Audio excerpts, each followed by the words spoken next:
Welcome to the video where I teach you how to play Medic in 2 cities. Now, I am under the belief system that Medic is definitely not required to do a mission well, but I'm also under the belief system that a Medic is powerful enough to enable a team to do anything. So in this guide, we'll be going over items, upgrades for those items, different loadouts, things you should know, playstyles, and so much more, including what are goals for every wave in 2 cities, so that you can have the ability to hypercarry in your lobbies. So without further ado, let's talk Medic. TF2 has a lot of items, and in terms of viable loadouts, there are lots. The primary is pretty loose, but I'm suggesting a non-crossbow syringe gun because of the fact that you can apply Mad Milk far more easily than a crossbow. But if you want to snipe people who would have died otherwise, then be my guest. Just know that sometimes you cannot out-heal certain damage sources, and what your teammates might need is just to heal themselves by dealing damage, like on this giant heavy. The overdose can give you some nice movement speed that lets you get around places, or even help you with things like keeping up with sentry busters to farm Uber with your Ubersaw. The Blitzhugger can help you with healing yourself, but if you buy Mad Milk syringes, then it doesn't really matter, and the stock is just kind of stock. Your Medigun will likely be the Kritzkrieg if you're learning how to play Medic in 2 cities because of the fact that you can literally boost someone's DPS by 3 times and can enable things like this to happen. The rest of the Mediguns don't see much use if you're learning, but once you become comfortable with this, you might experiment with some other Mediguns. The quick fix is the shield's best friend. Although you don't have a lot of overhealing, you can heal very fast, which lets you gain shields very fast. You can also use the Ubercharge to heal yourself for more shields. This is also the Medigun that I find myself running a lot. Please note that when you're Ubering yourself for healing, you are not invincible. You may be more durable, but you are not invincible. You can still die. The Vaccinator is team-wide survivability, or at least whoever you can right-click. There will be times where you need to help control a bunch of different lanes, and the Vaccinator will help you with just helping people survive through everything. We'll see this at some point later, but just know that this isn't useless. The stock Medigun doesn't see a lot of action, but if you don't have anything else, then it's completely okay. You can absolutely abuse the Ubercharge and shields to constantly slow down and block robots, also just to help your teammates stand on things. Something specific that you need to know about your Medigun is that you can revive players. When other players die, they will drop this hologram of the class that they are playing. If you heal this hologram, you can revive the player who has died. As far as useful melees go, it's basically just the Ubersaw. The ability to gain 25% Ubercharge from literally anything you can damage with your melee is absolutely broken. None of the other melees will give you anything worthwhile in MvM. Like seeing HP is cool or something and totally not something other classes can do anyways. So going to your Medic's upgrades, you can upgrade the character, Syringe Gun, Medigun, Melee, and your Canteen. And we'll be going through all of these. Starting with your character upgrades, you have your resistances, movement, and health regen upgrades. In terms of what you should absolutely get, you should get 1 movement speed on any map, and if you're on Manhattan, it's useful to have at least 1 jump height.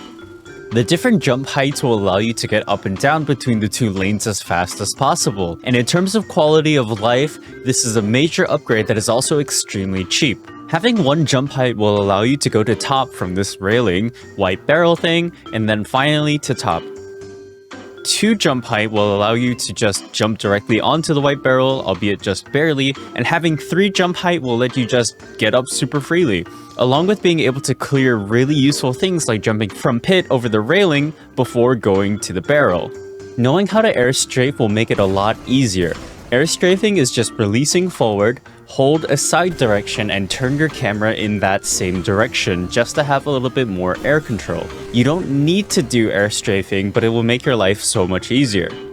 If you're learning how to play Medic on Manhattan, I would highly recommend buying this upgrade, as having the ability to just get around will allow you to have much more freedom and fluidity in your gameplay. You don't need to get these on wave 1, but one of the things that will allow you to utilize the Ubersaw the most is that 1 tick of movement speed will allow you to keep up with the sentry busters to gain Uber. Resistances are nice, but you have to decide if you want them over other upgrades. I often do not buy resistances, but if you're learning and would like some sort of pressure relief, then resistances will be your friend. Since critical hits from bullets will ignore the fall-off range and explosives will chip away more HP even if they do suffer from fall-off range, crit resistance is the overall best value resistance, blast and bullet are just wave dependent, and fire resistance is almost kind of just useless. Health regen sounds nice, but it doesn't actually do all that much. Unless you're on a class like Kunai Spy, then it's, you know, a considerable amount if you're just running around. For the syringe gun, your upgrades are increasing clip size, more ammo, faster firing speed, health on kill, and Mad Milk syringes. In terms of usefulness, it's basically just Mad Milk syringes. All of the other upgrades don't do much, considering that the syringe gun, as it stands, already has a large quantity of syringes. The crossbow has an added projectile penetration upgrade, which functions just about how you'd expect. It hits multiple things. The Medigun slot is where your primary focus is going to be. Your upgrades are faster Ubercharge rate, longer Ubercharge, projectile shield, more and longer overhealing, faster healing and revive speeds, and canteen specialist. Now, at face value, you'll probably look at things like Ubercharge rate and faster healing as things that are super good, which they are, but you'll find much greater use and value from projectile shield and canteen specialist. The projectile shield can be activated with your middle mouse button or scroll wheel, but if you have it rebounded or can't find it, then look in your options yourself. It can be charged by overall healing, overhealing included, healing people who are doing damage while Ubered, blocking damage with Ubercharge, and reviving other players. Though the name is misleading because it does way more than just block projectiles, like being able to body block things you normally couldn't, dealing loads of damage, slow things, and the funkiest one of all is to block Medi beams. You won't really use that last one all too much, but I like to say it because you can absolutely abuse this to get really funky things like destroying this demo man first before the two medics behind it. We'll explore the shield more when we get into the playstyle section, but the shield cannot block fire, melee attacks, or sentry buster explosions. So don't stand near pyros, gauntlet heavies, demo knights, other melee robots, and busters. Canteen Specialist is an upgrade that is useful across all of the Mediguns. It will allow you to share canteens with other teammates, along with increasing the duration of the canteens and lowering the cost per canteen purchase per upgrade tick. The reason that it is super useful across all Mediguns is because you have on-demand crits or Ubercharge. Unless you're playing Dispenser Simulator with ammo canteens or trolling your friend by just disappearing back to spawn. Hold on, I'll be right back. No! My medic! No! Also, when you go back to spawn with a recall canteen, it resets your Uber for some reason. I don't know why, but, you know, it's kind of like you're just respawning. If you're using a lot of canteens, ask your engineer to buy you a two-way teleporter so you can run back to spawn more frequently. Ubercharge duration is super useful. Crit gives around 8 seconds of crits, but when you upgrade it, it gives more than 8 seconds of crits. It's super useful early on for demos who are using a Scottish Resistance because it allows them to get all of their stickies down pretty comfortably. Ubercharge rate sounds cool, but you have to remember that you have a melee that will let you get Ubercharge super fast anyways. So it's better to just put your money towards other things. Overhealing Expert increases how much you can overheal and how long that overheal lasts. It can be useful if you're using a Medigun that relies on shields because you can basically just use teammates as larger shield batteries. Otherwise, it can help with overall team survivability, but if you're worried about your team's health, then you won't be focused on what you should be focused on. Healing Mastery will basically just heal faster, that's about it. You can revive faster, but the goal is to not let your team die in the first place. Usually you just get this if you want to charge your shield super fast. Your Ubersaw upgrades have attack speed and health on kill. There are niche cases where health on kill is useful, but attack speed will just let you get Uber faster. So if you're finding that you want Uber faster and are just chasing sentry busters for longer than you think you should be, which should be a lot, then you should buy attack speed to let you get Ubercharge faster. Canteens are a super powerful temporary buff. You have crits, Ubercharge, ammo, and recall canteens. There are upgrade canteens for engineer, but this isn't an engineer guide, so we will ignore it for now. When paired with Canteen Specialist, you can buy them more often and you can basically enable any playstyle with the press of a button. The button is default bound to H, but just look at your HUD and it should just tell you what button, otherwise just find it in your options. There's also a niche tech you can do called canteen swapping, where you can actually save charges if you don't use them by swapping canteens. It's nice to have around, but usually a wasted canteen here and there won't hurt you that much. It has its uses, but it is niche. You will need to have more than one type of canteen for this tech though. The different loadouts that you'll find yourself using will all depend on what kind of playstyle you're trying to do. If you're learning how to play Medic in 2 cities, then the easy loadout is Overdose, Crits, and Ubersaw. This will allow you to apply Mad Milk when you want to, give crits generally quickly, and build Uber faster. Otherwise, there are a few different playstyles that highly experienced medics tend to run, those being crit spam, shield utilization, body blocking, and survivability. You can absolutely full send it into any one of these categories with things like crit screening and crit spam, quick fix with shield, healing mastery, and overhealing, stock medigun with canteens or your brain, and vaccinator with Uber canteens. But the lines between the sets become a bit less clear when we think about these playstyles differently. Now, I say different playstyles, but in reality, these are basically just different skills on a radar chart. You should generally know how to do each of these to some degree, recognize which ones you're weak in, and then be able to learn from that. So crit spam is just how it sounds. It's about how well you can manage your crit boost uptime through either Ubercharts with the Crits Krieg or canteen usages. Now this often isn't literally just to make sure that whoever you're boosting has a glowing gun at all times, but you just need to have it at least glowing when it needs to. So this is a lot of knowing when you have enough downtime between when you should and shouldn't be critting someone, so you can either Ubersaw robots or go back to spawn to buy more crit canteens. And if you happen to be canteen spamming as your primary way of finding value, you'll notice that you'll have a lot of extra credit since you're not buying most of your upgrades and instead siphoning money into just canteens. This is one of the only times where I would say that buying back into the game is worth it. Otherwise, buying back is kind of a waste of money. Shield utilization is how you utilize your shield, whether it be for protection, damage, or other things. We covered how to charge the shield in the upgrade section, but if you need your shield charged, don't be afraid to either ask your teammates to damage themselves or wait on healing some more safe teammates, like a sniper or engineer, until you need the shield charge.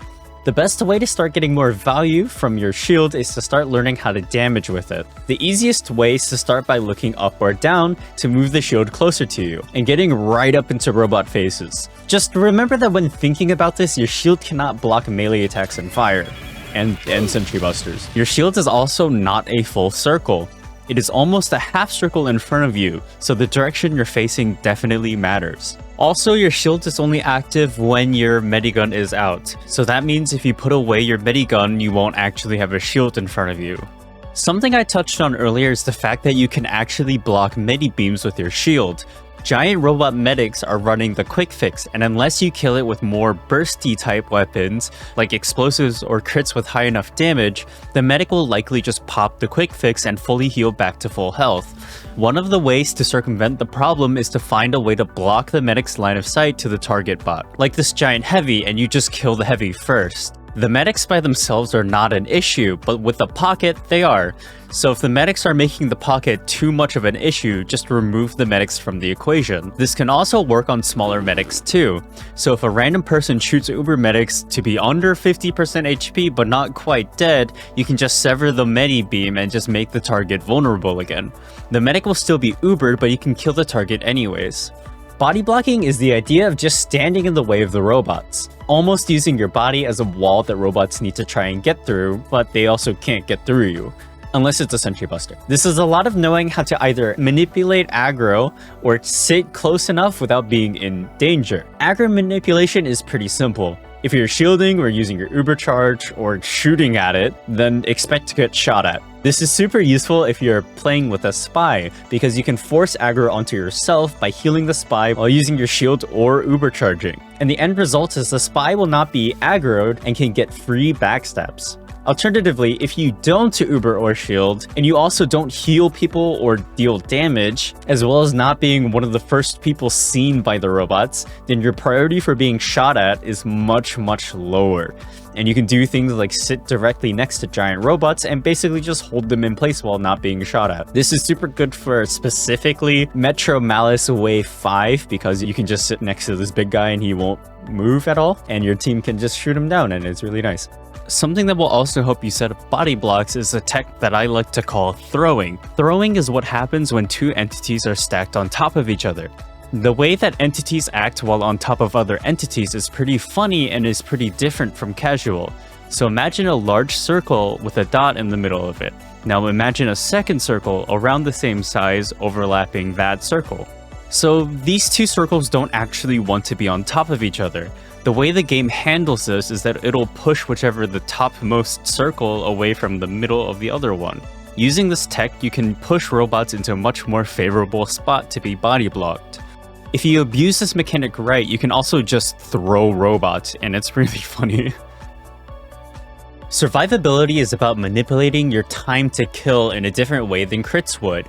If we made a graph with one axis being damage and another being time, crits would fall into the high damage and low time, and survivability would fall under lower damage and higher time to kill. Some other times you may not be able to kill everything as fast as possible and would need to prioritize at least some survivability. Take this example on Wave 3 of Metro Malice. There are a lot of things coming from both top and bottom of the map, and if you're not careful, most teams can lose here because of how much damage people are taking. Like, one well-informed player can handle the top solo, but at the same time, 4 people who don't really know what they're doing can equally just as lose bottom entirely. So where survivability can come into play here is you can help whoever's at top with an Uber canteen and then move back to the bottom to help with the rest of your kit. So this way people can actually kill what they need to without having the threat of just dying. When it comes to Uber priority, there's a big misconception that you need to Uber a demo for crit stickies or a heavy for meet the medic purposes.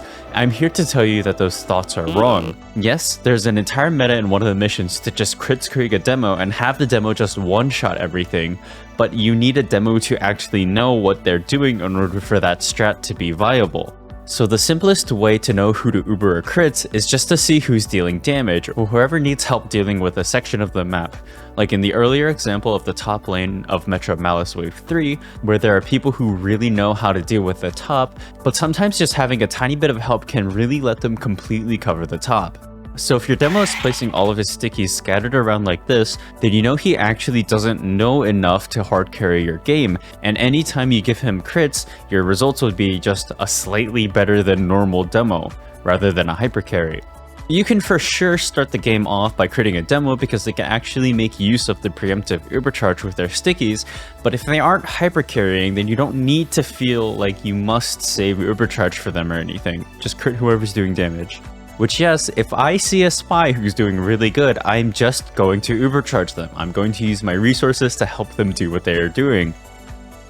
Medic as a class is all about how you can enable teammates or alternatively disable robots. So the more you find ways to do either of the two with any amount of skill, the better off as a medic player you are. There are loads of quality of life things and general tips that I think you should know. Things like if you're healing a scout, you move faster, so we kind of call it a taxi. Okay, so I actually lied about not being able to block melee attacks. Functionally, melees are just really fast hit scans, and hit scan, like bullets, can be blocked by the shield. What it doesn't account for, however, is lag. In situations where you need to stand directly next to a melee robot, you are a lot more likely to just die to lag and being hit really hard.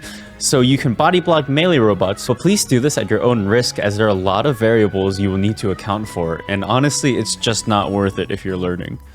While you're Ubersawing, you don't need to get 100% as soon as possible.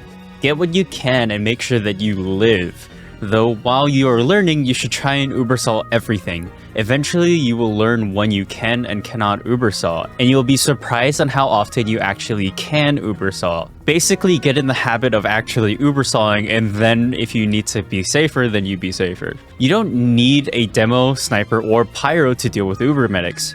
Uber medics will pop their Uber when they reach around 50% health or lower, so the way you need to kill them is to deal enough damage to them that they do not pop their Uber charge. This can be things like crit soldier rocket, scout scattergun, and most classes that can kill 150 HP targets with a critical hit. Even medic can deal with Uber medics. So if you don't have a demo to permanently pump crits into, don't worry, it's not the end of the world. If you stand where you need to be standing, people will go to you. If not, you can always just ask. They usually go to you, sometimes they don't. But most of the time, if you ask someone or start shouting for medic or help or like type in chat, people will be more than happy to go to you. Here are some random things that I don't think are important and I think are still fun to know. Like the quick fix has 0 decay on overhealing while your beam is attached to someone. So if you're healing a scout who is collecting money, it is actually possible to get over 1000 HP. When increasing the Canteen Specialist upgrade to 2, the prices for ammo refill and recall canteens are both 5 credits. The strange thing is, they swap places in the upgrade menu, so if you happen to be buying either one of those for any reason, just know that they're swapped. Now for some console commands that I think might help you a lot, if you want the wave content to be permanently visible to you without needing to hit tab, this is the command to see it globally, or cl_wave MvM, yeah. If you're having trouble readying up and need another button bound to it, you can type this into your console or type bind space key and then the console command beforehand. This is the ready up console command in case you don't have a button for it for some reason. If you have the Uber charge sound permanently running as a bug, you can type this command into your console. This will refresh your game sounds. You can remember it as sound restart. You can hide your weapon with this command where 0 is off and 1 is on. Your weapon will get in the way quite often, so it is kind of worth just turning it off. Also, if you want to bind it to a button, you can type bind toggle, the key, and then the command, but you add a space 1 at the end so that you put the 2 different toggles. As far as general information goes, that's about all I think is worth mentioning. Hey, so this is about 3 months since I actually posted this video, but since I'm reposting it to this channel, I thought I would take the time to add a few things that I either forgot or learned in the last 3 months. In the last 3 months, I have gone from 537 tours to 660 tours and did 25 mecha tours and 25 gear grinder tours. And yes, there's still a lot to learn even with this much experience. So firstly, a lot of high tour players have commented that I didn't go hard enough on crit spamming and just putting crits creek on a pedestal or something. But from my experience as someone who tends to solo queue, it is a lot easier to just make sure you can't die. But not only that, it's just more fun being some random medic just in the middle of everything rather than being glued to someone's side. Also, I assume that if you're watching this video, you're likely someone who is new to MvM or are inexperienced with playing medic. And you won't often be in lobbies where someone knows exactly where and when to be in order to be extremely effective. So although I did touch on things like crit spamming and crits creek, I wanted to focus on things that would actually make people better players. While talking about the shield, I forgot to mention that if you're holding it far away from you, things that pass through the shield will still be able to shoot at you. This is why the looking up or down thing to move your shield closer to you is helpful outside of just being able to stand right next to things.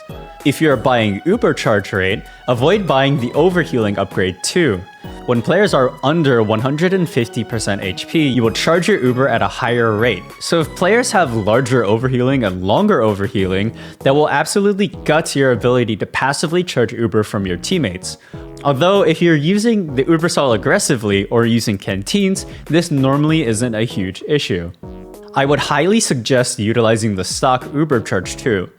Whether it's from your Uber or canteens, keeping people alive will make it so that people aren't dying as often and can continue to deal damage. One thing that you should also utilize often is the Uber canteen regardless of Medi gun. One thing that I will often do is use my Uber charge and then use an Uber canteen to make it so that I can just freely use my Ubersaw so that I can recharge the Uber charge, so I can use more Uber and then I can use another canteen, and then I can just freely use my Ubersaw so that I can recharge the Uber charge, so I can use more Uber and then I can use another canteen. If you're someone who's watching this video because you're new to Medic and Man vs. Machine, interested in why someone who has "Watch My Medic Guide" in their name, or we're just curious about the video, if you're any of those three, just know that I greatly appreciate that you've taken the time to watch this video. There's a few things that I showed some friends that they got mad at me for not showing this in the guide. So did you know that you can heal through this grate on Manhattan or this fence post on Rottenburg? Hello, Mr. There's a lot of weird oddities in Man vs. Machine, and much more than these too. If you think that these things are worth it, I can make a video called like MvM oddities or something. Like where I can talk about really weird things in Man vs. Machine, but currently the next video is a spy guide so that I can like send this to people so that I don't, it's like, oh, why spy? And I can just send them the video. So that'll have to wait till that at least. So anyways, that's enough for my interjection and back to the ending of this video. I'm sure you might have heard that Medi can only do certain things or whatever, and I hope that the first part of this video at least changed some perspective you have of the class and are willing to give it more of a shot. Because honestly, Medic is a class that you can one-trick in MvM and normally people are okay with it. You can bring so much to the table and honestly, it's just kind of worth running. But before we get into the 2 city section, if you have a class that you really want to learn how to play in MvM, suggest it in the comments. I am someone who knows how to top damage on classes like Scout and Spy and can teach you how to bug out Sentry Busters as Engineer to either die before becoming vulnerable or hang around in one area, which I call Party Busters. I have a link to my Discord in the description where you can find me along with any other relevant things from this video like console commands, so if you're looking forward to seeing some other guides, subscribe! Okay, so I'm interjecting again because it's basically the end of the video, but since this is the first video on this account, I would actually highly encourage that you do all the things like, comment, and subscribe, stuff that people like to talk about because I really want this channel to find its way into the correct algorithm, and if you're here, then that means you're probably part of that crowd. So if you would be able to do all that stuff, it would absolutely help this channel grow super efficiently, and that would mean that you'll get into some better games because people will learn more about how to play MvM better. Also, since this is a new channel, I won't be able to make any ad revenue. If you want to support this channel's growth beyond helping me out in the algorithm, consider checking out my Patreon. I do need to rework the page so that it better reflects things that I'm currently working on, but if you're willing to stop by, you can also help me decide what extra I can do for patrons, like blooper reels, early things like scripts, or some random stuff you might like to see. Okay, back to the video. Okay, hi, post-editing James here. Some of you may be wondering, hey, why is the video almost over? Wasn't there supposed to be a whole other half of this video? And the answer is, yeah. I intended the first half of this video to just be information, stuff that you can like learn from, and then later on you could see how it could be applied. But I realized that doing that would make this video like an hour longer, and I've put in so much time for just these like 20-ish minutes, and it's just not, the juice is not worth the squeeze. It's just not worth it. So what I'm going to do instead is I'm just going to make mission-based videos later on, and this will just encompass different classes and different characters along with the medic, because I feel that just doing the whole wave by wave thing for a single class is actually just way too much per video at least. Like it will kill the retention, I feel. So I'm just gonna make a very specific dedicated video for that, but unfortunately it was actually just going to be way too long, so I'm cutting it here and we're just gonna go.